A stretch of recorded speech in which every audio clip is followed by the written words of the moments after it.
Vous avez dit communautarisme, enquête sur un mot lourd de sens avec l'invité du Grand Angle.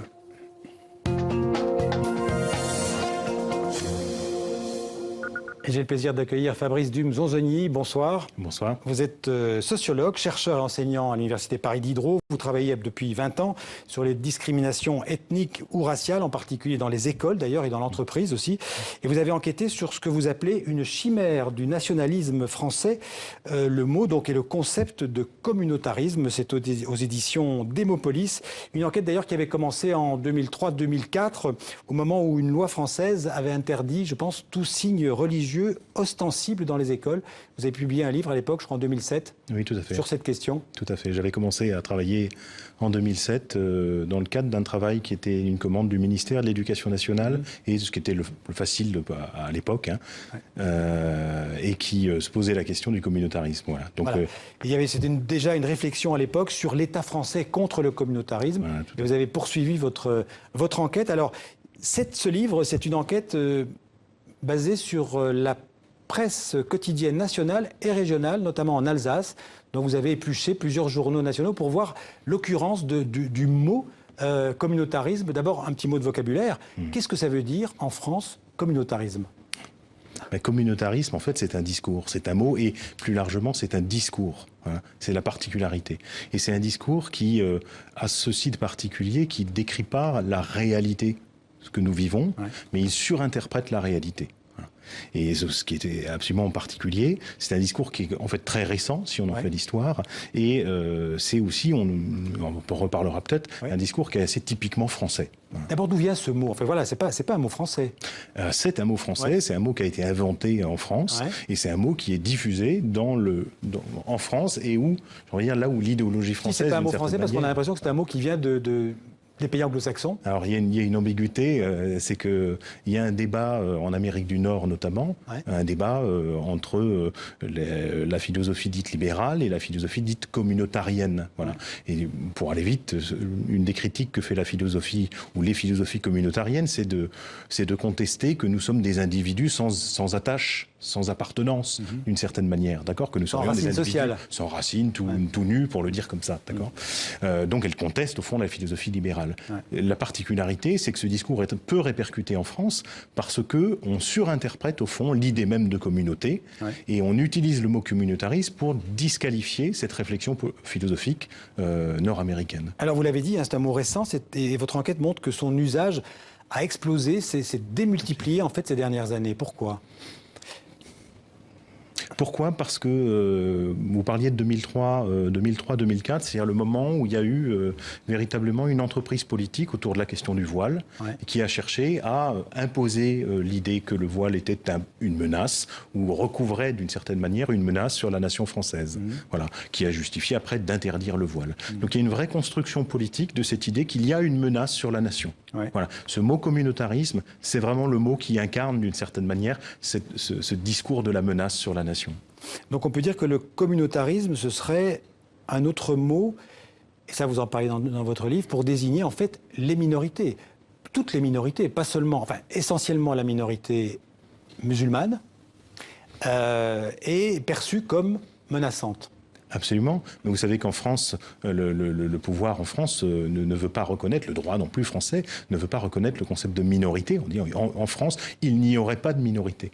Et pourtant, on part des processus Il n'y a d'ailleurs pas de statistiques ethniques. Il y a des statistiques qui nous montrent qu'il y a des groupes qui subissent une minorisation, c'est-à-dire qui sont traités comme de manière infantilisée, d'accord, comme s'ils valaient moins en fait que le groupe dit majoritaire. D'accord. Donc il y a des minorités dans ce sens-là, c'est-à-dire il y a bien une production, j'ai envie de dire, dans les rapports de pouvoir, une production de gens qui sont tenus à des places mineures. Voilà. Donc il y a des minorités dans ce sens-là. Et effectivement, communautarisme, c'est un mot qui sert à justifier de traiter les gens comme des minorités et en même temps à incriminer ces groupes-là en disant ils sont fondamentalement une menace pour le groupe majoritaire. Tous les groupes, toutes les minorités ne sont pas traitées de la même manière. Non, pas toutes. D'abord, c'est un mot qui a une très forte connotation ethnique, même si dans l'histoire de ce mot, il a été utilisé pour désigner les homosexuels ou les groupes dits LGBT, notamment autour des manifestations de la Gay Pride, etc. Il a même été utilisé autour des débats sur la parité en politique.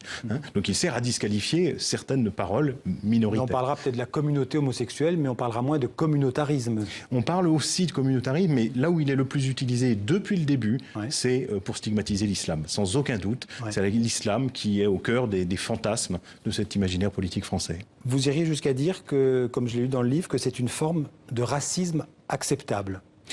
Il n'est pas acceptable dans lui-même. Oui. C'est un mot qui sert à rendre respectable, acceptable le racisme, mais d'ailleurs justement parce qu'il substitue à tout le discours sur les races un discours sur les communautés qui semble plus acceptable. Mais elles sont tout aussi imaginées, les communautés dont on parle, dans le communautarisme, que les races sont imaginées dans le racisme.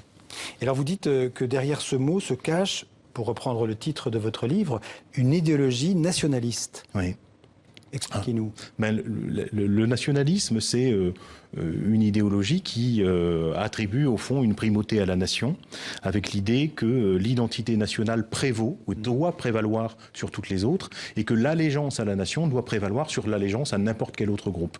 D'accord ? Donc c'est un discours qui a pour effet de hiérarchiser les identités et les allégeances, d'accord, en essayant de minoriser précisément toutes sortes d'autres sentiments d'appartenance à des groupes. Oui. C'est d'où ce discours, si vous voulez, qui stigmatise les communautés qui ne sont pas la communauté nationale. Comment est-ce que ce mot s'est imposé si vite dans le discours politique et parfois aussi médiatique ? Il s'est imposé vite parce qu'il a été martelé. Tout simplement. Si on prend au début des années, à la fin des années 2000 encore, le mot est assez peu présent. Il y a il apparaît quelques dizaines de fois par an si on ouvre un journal. Et à partir du début des années 2000, c'est plusieurs centaines de fois par an quand on ouvre un journal.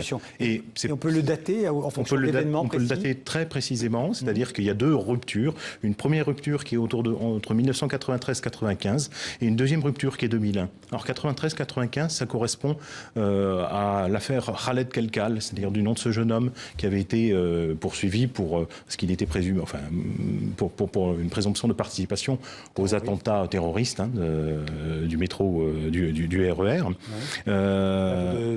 De la station Saint-Michel à Paris. De la station Saint-Michel, tout à fait, et puis qui a été tué devant les caméras de télévision, vous vous rappelez de ça. Et 2001, c'est les attentats du 11 septembre 2001. Et dans ces deux moments-là, le mot communautarisme va arriver parce qu'il va servir en fait à développer un discours qui dit, vous voyez, il y a des jeunes qui ont grandi sur les bancs de l'école française et qui finissent par se retourner contre la mère patrie. Donc c'est un discours comme ça qui va chercher une espèce d'ennemi qui aurait grandi à l'intérieur de la société française. Ouais. Un discours de l'ennemi intérieur. Ouais. Alors tout de même, il y a en France, c'est incontestable, des replis ou des crispations identitaires, pas seulement dans l'islam, il y en a aussi chez les catholiques, par exemple, il y a eu tous les épisodes de mariage pour tous avec Sens commun aujourd'hui.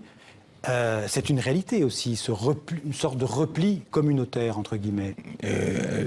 Ça dépend duquel on parle. C'est-à-dire, quand on parle de sens commun, etc., on voit la réaction, au fond, d'un groupe qui est plutôt historiquement un groupe en position dominante, culturellement, idéologiquement, et qui se voit contester, au fait, sa position dominante par la transformation des règles sociales. Ouais. Alors que, mais pour eux, on ne parle pas de communautarisme, d'accord ? Comme s'il n'était pas une communauté.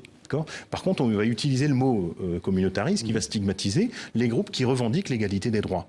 Le terme de communautariste, fondamentalement, il sert à disqualifier la question des discriminations, par exemple, à repousser cette question politique pour, plutôt que de s'interroger sur la manière dont on traite les gens, d'incriminer, au fond, les demandes d'égalité. Vous parlez de discrimination. Manuel Valls, en 2015, avait parlé d'un apartheid territorial, social et ethnique en France. Vous lui donniez raison à ce moment-là ? Il avait raison de dire ça ? Je pense que pour moi, la question, elle est mal posée. Et puis Manuel Valls, particulièrement, a contribué à mal la poser. C'est que le terme, ce qu'on voit avec ce terme de communautarisme, c'est qu'on fabrique, au fond, on produit de la ségrégation, on justifie de la ségrégation. Donc si c'est ça qu'on veut dire par apartheid, oui, c'est-à-dire il y a bien de la ségrégation qui a été produite. Mais cette ségrégation, c'est le produit des politiques publiques françaises. Sauf que le terme communautarisme, au lieu de reconnaître cette réalité, si vous voulez, de la production historique, il va faire comme si c'était les populations elles-mêmes qui étaient responsables de leur situation. Ouais. Comment est-ce que vous interprétez, par exemple, le nombre de plus en plus important de femmes qui portent le voile? Je ne parle pas du voile intégral, hein, je parle simplement du voile pour cacher les cheveux, ou des hommes d'ailleurs qui portent la barbe, parfois très longue. Comment vous interprétez à nouveau ce repli identitaire, ou est-ce que pour vous, ce n'est pas un repli identitaire? Pour moi, ce n'est pas nécessairement un repli identitaire. C'est une affirmation d'identité, d'accord? Et c'est une affirmation d'identité religieuse avec des mouvements partout dans le monde, hein, de réémergence de la religion, etc. C'est aussi une époque d'interrogation, justement, avec les religions, d'interrogation sur le statut des États-nations, d'accord? Donc, il y a bien un moment où se redessine un certain nombre d'affirmations identitaires, tout à fait, mais je ne vois pas pourquoi elles menacerait en tant que telle la nation française. On parlait au début de communautarisme, mot français, mais aussi concept souvent utilisé dans les pays anglo-saxons. Le communautarisme britannique, par exemple, pour vous, il est différent? Il existe d'abord?